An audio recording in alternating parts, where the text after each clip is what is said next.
নিষিদ্ধ ঘোষিত ছাত্রলীগের সদরপুর উপজেলা শাখার সভাপতি মশিউর রহমান মিমকে গ্রেপ্তার করেছে পুলিশ। রকনুজ্জামান সদরপুর প্রতিনিধি এর পাঠানো তথ্য ও ভিডিওচিত্রে দেখুন বিস্তারিত।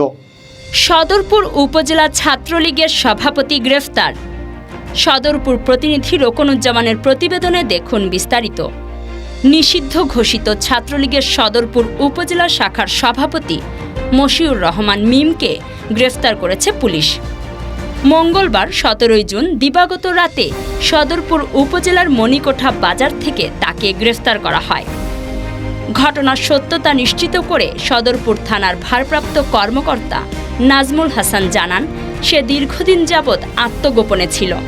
গোপন সংবাদের ভিত্তিতে গতকাল রাতে তাকে গ্রেফতার করা হয়।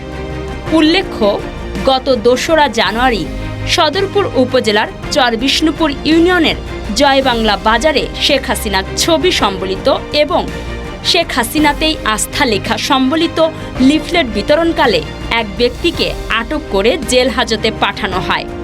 শেখ হাসিনাতেই আস্থা লেখা সম্বলিত লিফলেট বিতরণ কাজে গ্রেফতারকৃত মশিউর রহমান মিম সহযোগী হিসেবে কাজ করে যাচ্ছিল।